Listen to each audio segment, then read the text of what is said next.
For 7 years, my husband told everyone I had never earned $1 in my life. On a Tuesday in October, he stood on the front porch of a house I was about to own and told me to pack my things. I didn't argue with him. I didn't cry. I asked him one single question, and the answer he gave me is the reason he will never work in finance again. Before I tell you what that question was, tell me in the comments where you're listening from and what time it is where you are. And if anyone has ever made you feel like a burden inside your own home, subscribe. This story is for you. My name is Camille Ellis. I'm 36 years old, and I fix other people's disasters for a living. I work in crisis communications. When a company does something it shouldn't have, they call me at 11 at night, and by morning I've told a room of executives which sentence will end them if they say it aloud. I can tell a stranger the truth about his life in 10 minutes. I could not do it for myself, not once, not in 7 years. The morning it began to come apart. The house smelled like coffee, and my husband was sitting at the kitchen island with his tablet. Grant had a routine. Every Saturday he reviewed the accounts. Not our accounts, the accounts. He had never once said our about money, and I'd stopped noticing around year 3. The way you stop hearing the highway when you live beside it long enough. $212, he said, without looking up. That's groceries, for the week. For the week. He repeated it slowly, like he wanted me to hear how it sounded. Then he went down the list. Organic milk. Is there a reason we need organic milk? Ivy's stomach. Salmon. It was on sale. Sneakers. $62 for an 8-year-old whose feet will change size in 4 months. Miles's toes were curling in the old pair. He set the tablet down and looked at me for the first time that morning. His voice shifted into the one he used on speakerphone with junior analysts. Patient, instructional. A man explaining something obvious to someone who should have understood already.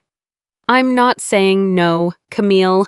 I'm saying there's a difference between a household budget and a wish list, and I'd like you to start understanding which one you're working from.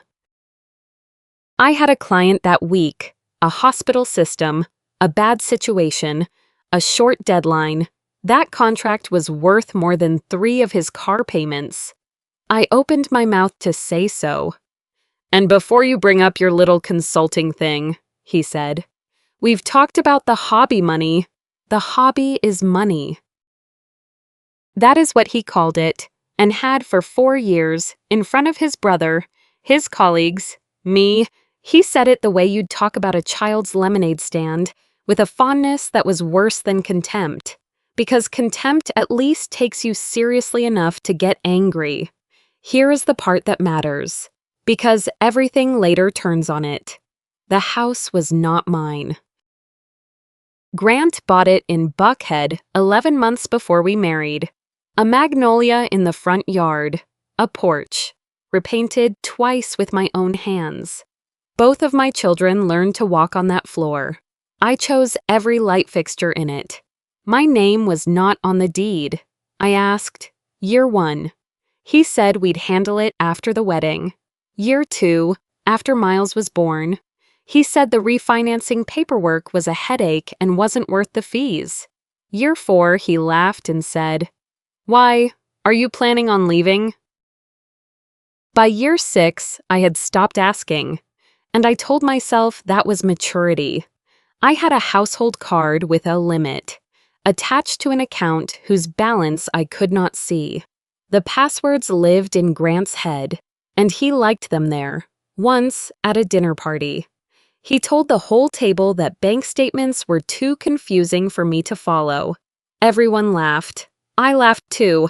I want to be honest about that. I laughed too. He left for the office a little after 9. I waited until the garage door finished closing. Then I opened the 3rd drawer down, takeout menus, dead batteries, and took out a small notebook with a blue cover. I wrote the date. I wrote the amount.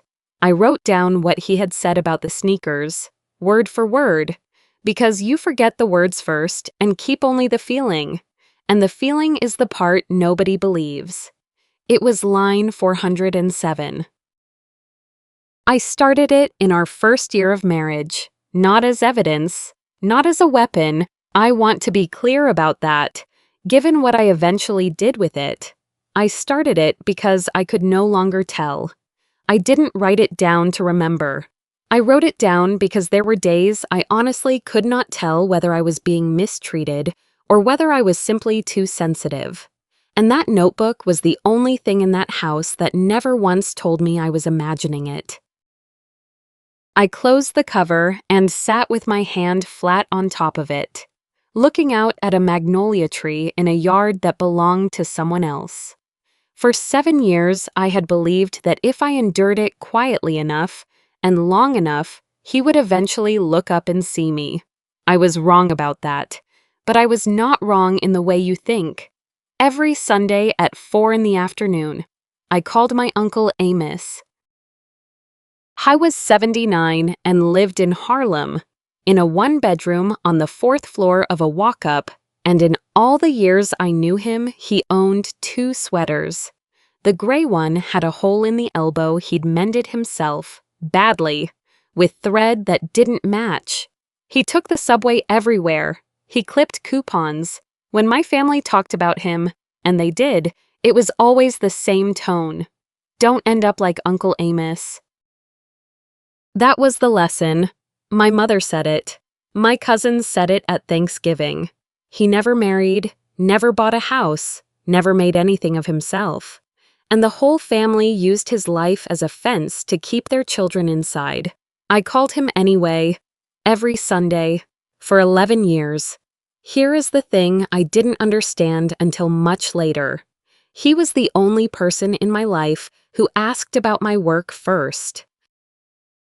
Not the children, not the house, every Sunday.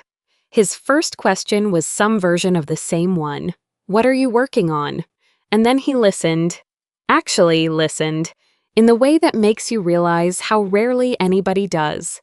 He remembered my clients by name. He remembered a merger from 2 years back and asked how the chief executive was holding up. I mailed him photographs of the children, printed ones, from the drugstore, because he had no smartphone and wouldn't take one. I found out later he kept every one of them in a tin that had once held butter cookies, stacked in order by date. 8 years of Miles and Ivy in a cookie tin under his bed. That Sunday, I told him Grant had been promoted. Managing director, I said. They moved him up 2 floors. Which building? I told him the name of it. 60 floors, he said. On what street? I laughed at him. Why on earth does that matter? Uncle Amos? Humor an old man. So I told him the street. Then we talked about other things. His neighbor's dog, whether Ivy still refused peas, and 4 or 5 minutes later, out of nowhere, he came back to it. That building, his voice had changed. It wasn't small talk anymore. You're sure about the name? I'm sure. Why? No reason. I rolled my eyes on the wall. I remember thinking, this is what happens to people when they get old and live alone. They hold on to small details because details are all they have left. That is what I thought about my Uncle Amos in that apartment. I was wrong about a great many things that year. That was the first of them. At the end of the call, he said something he'd never said before.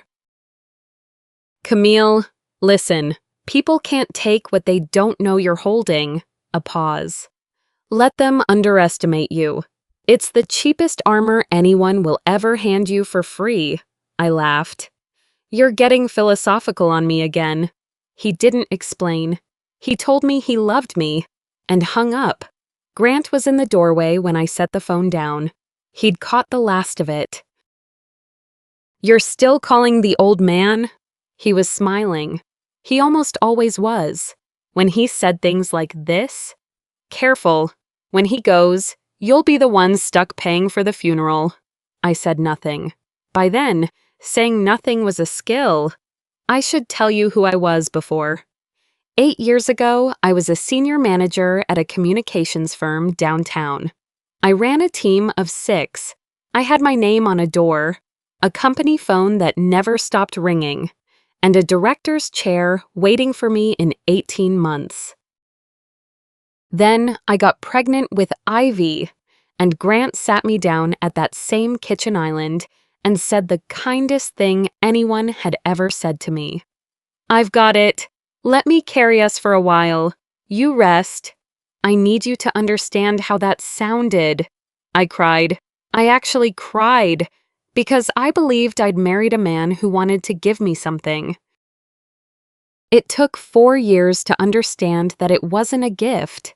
A gift is a thing you hand over. What he handed me that morning was a hinge, and the door was already built, and I walked through it on my own 2 feet, and I thanked him for holding it open. That night, I put Miles to bed. He was 8. He was at the age where children ask things flatly, because it hasn't occurred to them that a question can cut. "Mom," he said into the dark, "is it true you don't make any money?" I went very still on the edge of his bed. "Who told you that?" "Dad, he told Aunt Bridget you don't make money, so you have to be good." I said something back. I don't remember what. Something about how Mommy has a job too.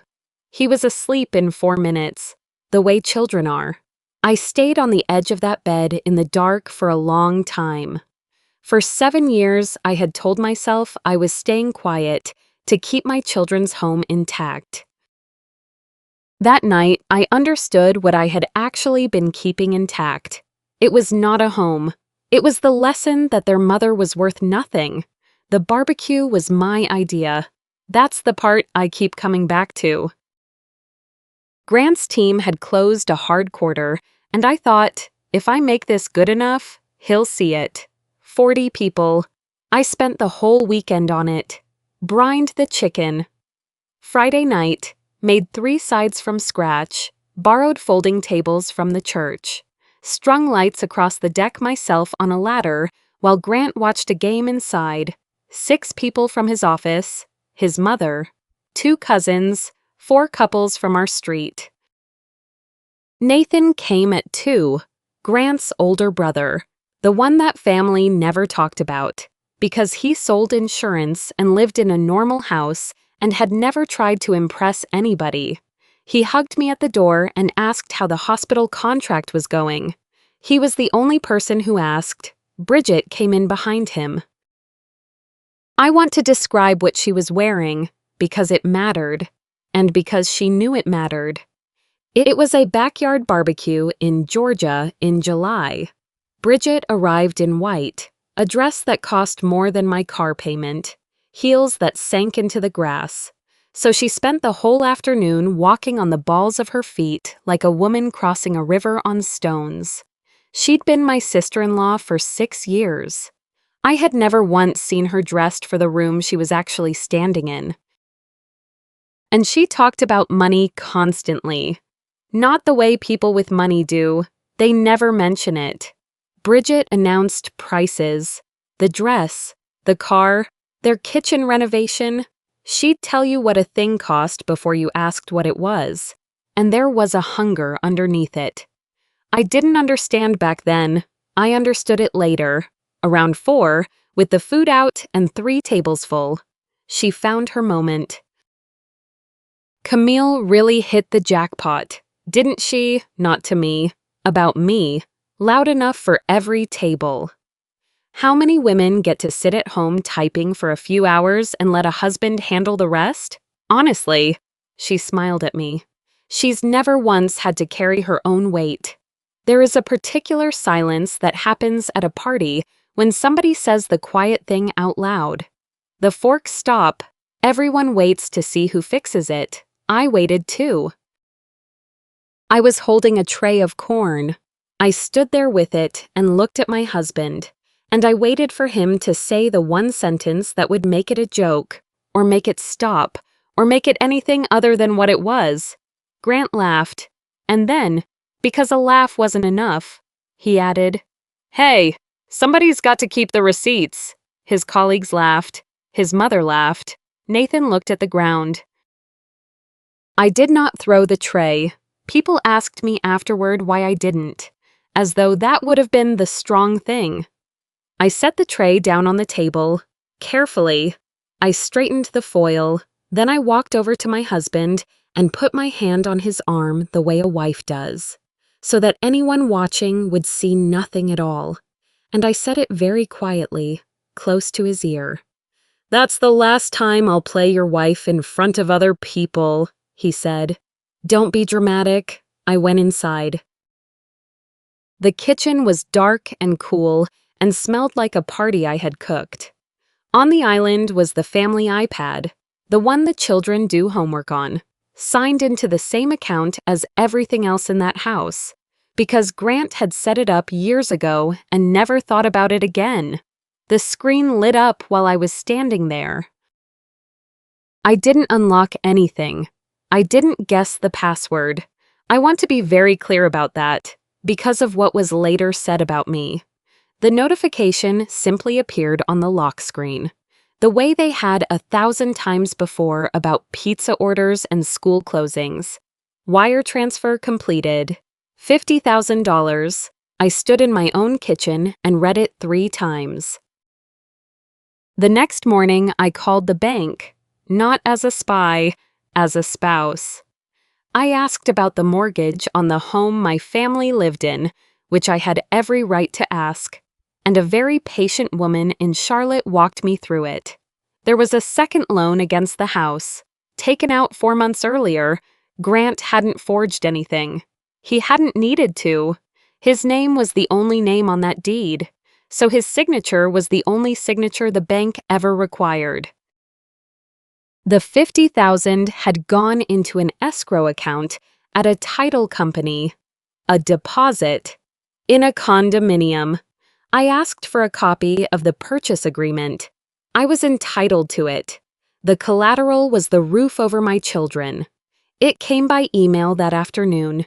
2 pages in, there were 2 buyers listed. The first was my husband. The second was B. Vance, Bridget, my brother-in-law's wife, the woman who had stood on my grass in white heels and told 40 people I had never carried my own weight. I sat down on the kitchen floor, among the foil pans from a party I had cooked with my own hands. And the thing that broke me was not that he was cheating. It was that he had taken my children's house to pay for it. 3 days later, my phone rang. A Manhattan number I didn't recognize. I almost let it go to voicemail. I was at the sink with my hands in the water. I answered anyway. "Mrs. Ellis, my name is Vivian Marsh. I'm an attorney in New York. I'm calling about your uncle." I knew before she said it. You always do.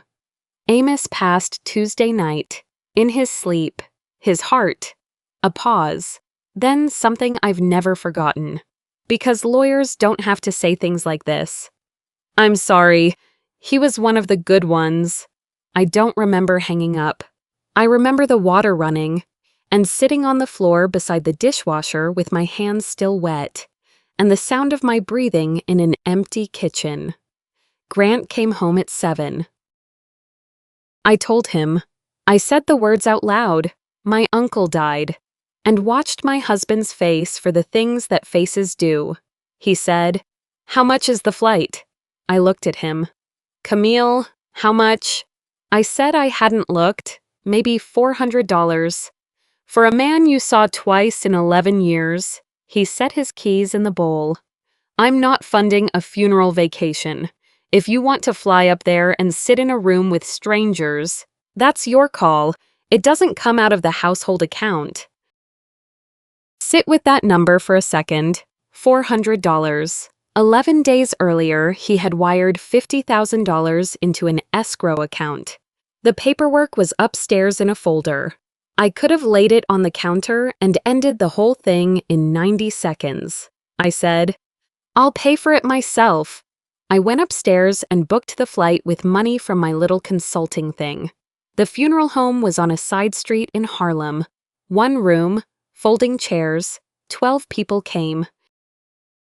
I had expected that to be the saddest part. It wasn't. The doorman came in uniform, straight off shift, a big man, 60-some, and he cried harder than anyone in that room. Afterward, he took my hand and told me that 11 years ago, when his daughter got into college and the money fell through, my uncle wrote a check for the tuition. He made me promise I'd never tell anybody, he said. So I never told nobody, until today. I wasn't the only one. A woman with a walker had a story. So did a man who ran a bodega on Lenox. Every person in that room had been quietly carried by the man my family spent 30 years using as a warning to their children. Then Mrs. Okafor from the 3rd floor came over with a plate of pound cake and a butter cookie tin. He asked me to make sure you got this. I opened it in a car on the way to Midtown. Photographs. Everyone I had ever mailed him. Miles at 4 with frosting on his chin. Ivy's first day of kindergarten. 8 years of my children in order by date. The corners soft from being handled. That was when I cried. Not on the kitchen floor. Not at the barbecue. Not for my husband or my marriage or the $50,000. I cried in the back of a stranger's car for a man in a mended sweater who had kept every photograph I ever sent him. Vivian Marsh's office was on the 14th floor, 60s. Silver hair cut short, no jewelry but a wedding band. When I walked in, she stood, came around the desk, and shook my hand. In 7 years of my husband's dinners and office functions, not one person had ever stood up when I entered a room. "Your uncle hated courts," she said. "He used to say probate was designed by people who bill hourly, so we didn't use it." Everything he owned sat in a living trust. No probate, no judge, no waiting, no public record. Control passed to the named successor the moment he died.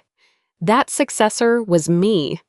Amos Reed started buying New York property in 1974. Buildings nobody wanted. In neighborhoods, everybody was leaving. He never sold one. He paid the taxes, rode the subway, and watched the city change around him for 50 years. The trust held $30 million in cash and securities.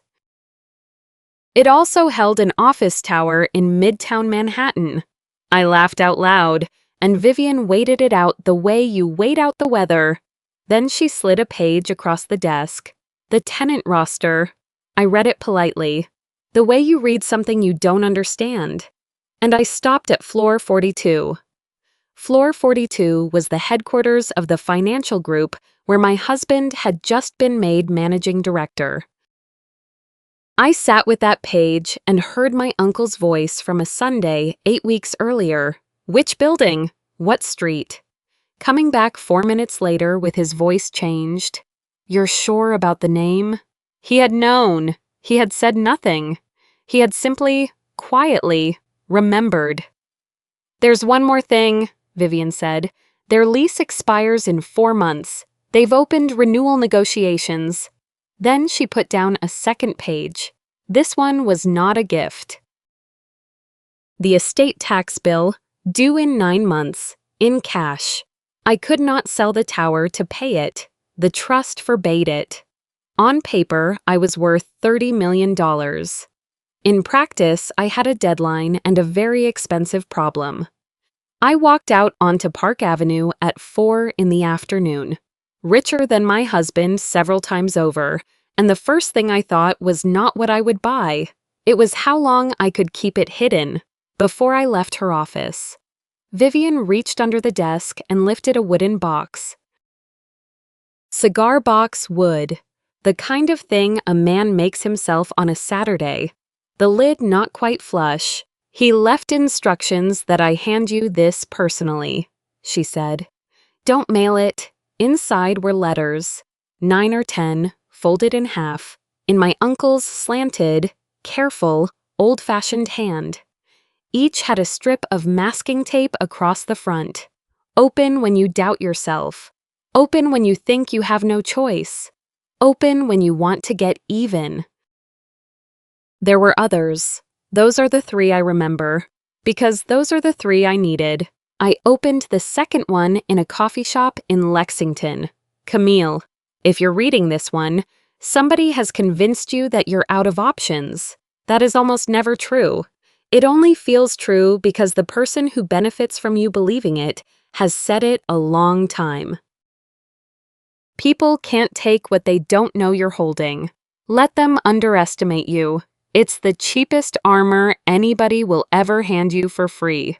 And listen, I'm not leaving you this money because you need it. Plenty of people need it. I'm leaving it to you because in 11 years, you were the only person who ever called me without wanting something. I read it 4 times. The third letter, the one about getting even, I did not open. I'll be honest about how close I came. I had my thumb under the flap and sat there a long minute. Then I folded it into the bottom of my handbag, and it stayed there for the next 6 weeks. Back in her office that afternoon, Vivian laid it out in 3 parts. First, Georgia treats inherited property as separate property. It isn't divided. Your husband cannot touch a dollar of it. Whether you tell him or not, you're safe. My shoulders came down for the first time in a month. Second, she opened a folder. I made calls yesterday. Your husband retained a family attorney 11 days ago, before the barbecue, before the wire. He isn't filing for divorce. He's filing for primary custody. I didn't understand at first, and I said so.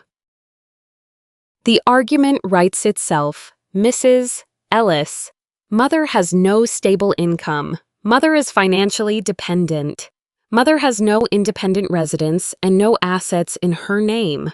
Father has a home, a salary, a senior position. She closed the folder. Every single thing your husband has spent 7 years doing to you becomes an exhibit. I sat in that chair and felt the floor tilt. Third, if you walk in tonight and tell him about the trust, he flips it. Overnight, he becomes the wronged husband whose wife hid $30 million, and he'll have money to fight you for 2 years. Children have been placed with worse men for less. So what do? You let him move first, she said it gently. You let him put it in writing, in front of witnesses, that he threw his wife and children out of their home. A judge will read that document for the rest of his life. How long? 6 weeks? Maybe 7? She looked at me the way a doctor looks at you before the bad part. And for those 6 weeks, you will have to stand there and let them call you a freeloader and say nothing, not once. Because the day you fight back is the day he gets careful. I thought about Miles in the dark, asking if it was true I didn't make any money. I said, 6 weeks. Cardinal Reed Holdings was formed in Delaware 9 days later. I named it after him, Cardinal, because it was the only bird he could identify. And he was ridiculous about it. He'd call me in February to report that one had landed on his fire escape. Here is what Cardinal Reed Holdings bought. The regional bank that lent Grant the money on our house was clearing distressed paper off its books, the way small banks do at fiscal year end. They weren't selling one loan, they were selling 400 bundled, at a discount, to anybody who could pay cash. We paid cash. Somewhere in the middle of that portfolio, between a failed dry cleaner in Macon and a duplex in Savannah, was the mortgage on a 4-bedroom house in Buckhead. And the second loan was drawn against it, the one that bought a condominium for my sister-in-law. I was my husband's lender. I did not tell him. I did not do anything at all. Then I went home and made coffee for 6 weeks. I laughed at his jokes. I ironed his shirts. I sat at that kitchen island and listened to him explain leverage to me. Actually, explain it, slowly, with his hands, and I nodded.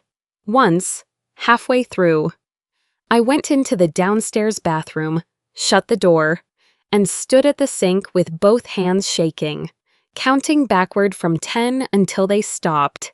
Bridget texted twice. Something about the barbecue, something with a laughing emoji at the end. I never answered. People will ask why I didn't just leave that night, because leaving is for people who only have to save themselves. I had 2 children asleep upstairs, and I had exactly 1 chance to do this right.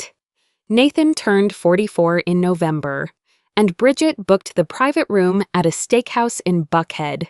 12 of us at a long table, Grant's mother, 2 cousins, Nathan at the head, looking like a man at somebody else's party. I was 2 weeks into the 6. I had learned by then how to be furniture. You keep your hands in your lap. You answer when spoken to. You don't offer opinions, because an opinion invites a conversation, and a conversation invites a correction. Bridget started somewhere between the salads and the main course. She had a theory and wanted the table to have it too. Successful men, she explained, need a partner who can meet them at their level, an equal, someone who brings something. Because otherwise, she said, and she did not look at me, which is how I knew. You're not married, you're carrying. Nathan looked at his plate. I watched a 44-year-old man on his own birthday study a piece of steak because it was easier than telling his wife to stop. He was ashamed. I could see he was ashamed. He said nothing anyway, and I have thought about that a great deal since. Grant laughed, not loudly, a small, private, amused sound, the kind you make when somebody else says the thing you've been thinking. 6 months earlier, I'd have gone quiet for the rest of the night and cried in the car. Instead, I took a sip of water, set the glass down, and said 1 sentence. Bridget, when a licensed broker is also a buyer in a transaction she's representing, what's the disclosure requirement in Georgia? I've always wondered. Nobody at that table understood what I had just said. Bridget understood. I watched the color leave her face in real time. From the jaw up, the way it actually happens, not the way it happens in movies. Her hand stopped on the stem of her wine glass. She looked at Grant. He did not look back. She never answered. She didn't say another word for the rest of the meal. Grant found me by the coat rack 20 minutes later. Hein took my arm above the elbow, not hard enough to leave anything, just hard enough to steer me into the hallway, and put his face close to mine. What was that? A question. You've got 3 days. 3 days for what? To be out of my house. He was very calm. That was the thing about Grant. He was always the calmest when he was doing the worst thing. 3 days, and I'm taking you and the kids off my insurance first. There it is. Not the house. The insurance. Ivy's inhaler is on that plan. Miles's dentist is on that plan. If you've ever been an American woman with children and no coverage of your own, you know exactly which of those 2 sentences stops your heart.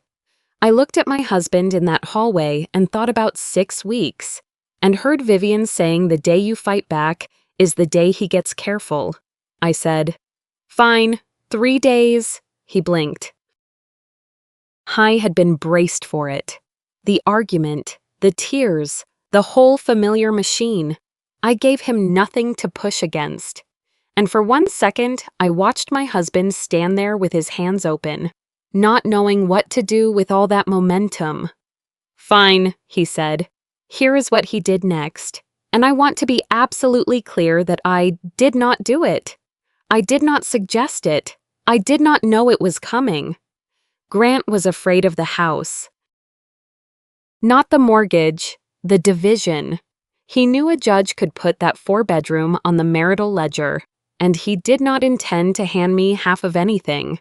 So he did what men like Grant do when they are clever and frightened at once.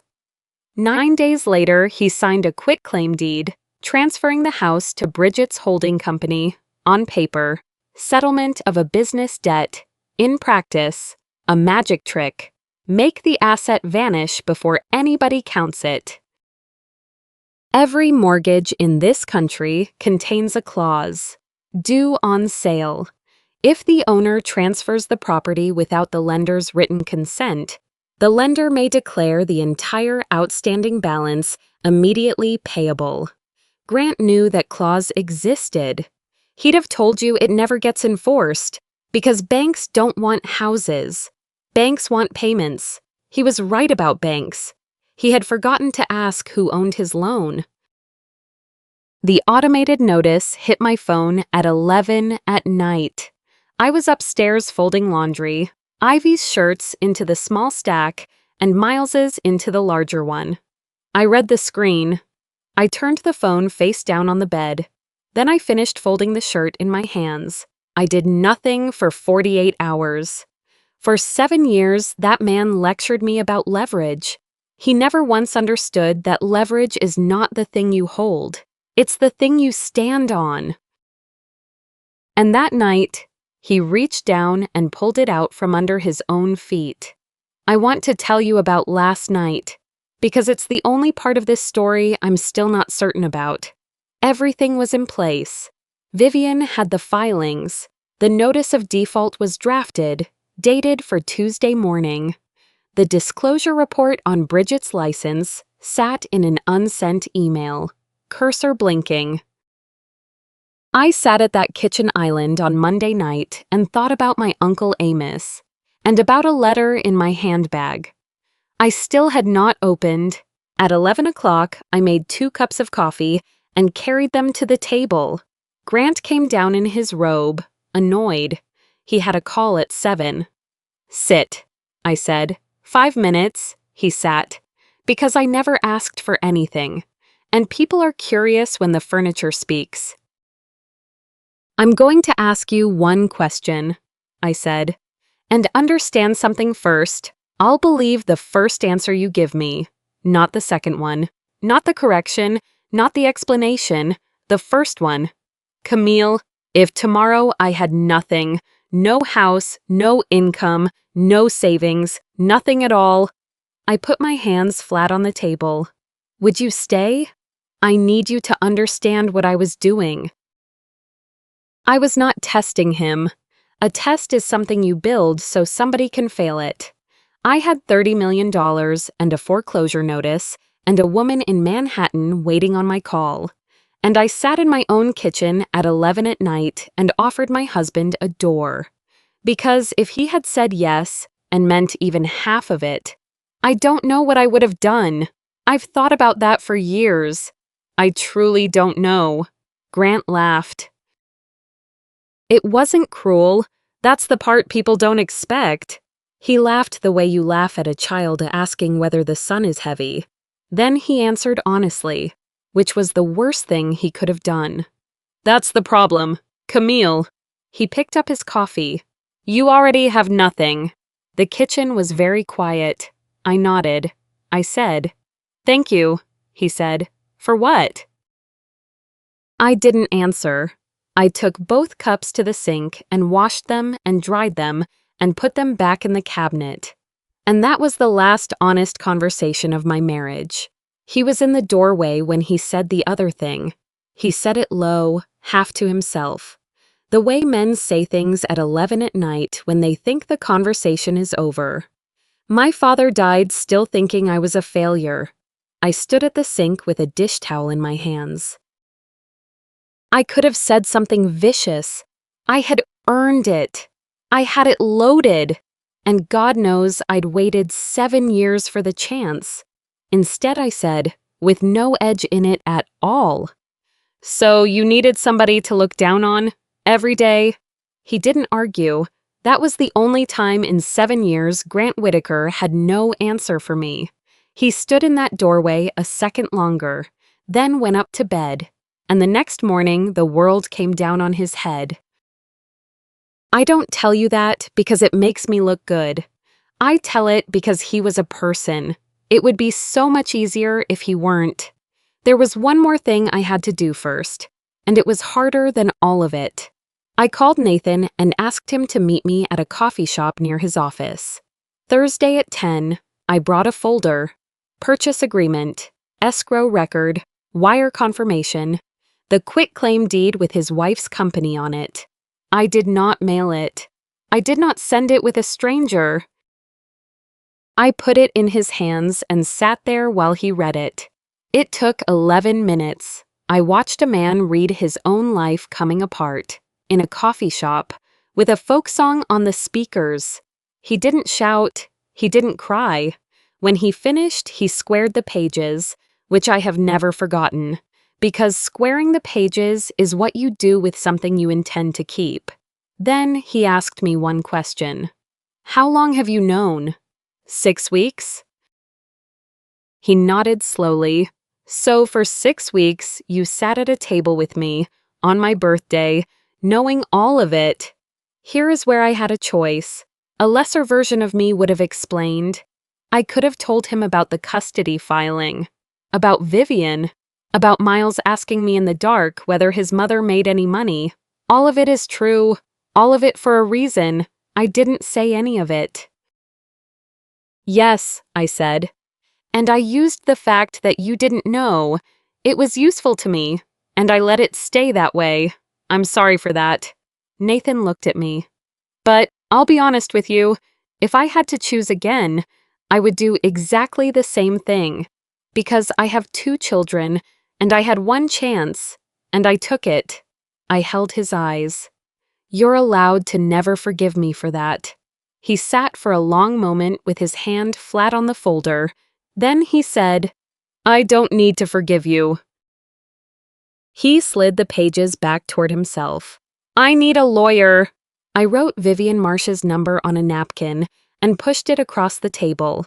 Tuesday afternoon, I dropped Miles and Ivy at Mrs. Petrov's that morning with overnight bags. I'd told her a week earlier I might need her. Grant and Bridget were waiting on the porch with a folder. 2 suitcases sat by the door. He had cleaned out my closet himself. The first time in 7 years he'd packed anything of mine. Bridget got the first word in. She'd been saving it. Don't make this ugly. Camille, some people build things. Some people just live in what others built. I looked up at them from the bottom of my own porch steps.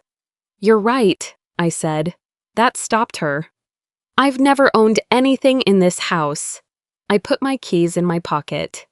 That was true until last Tuesday, a car parked behind me. Vivian Marsh got out with 2 associates and a folder of her own. The first was a notice of default and acceleration.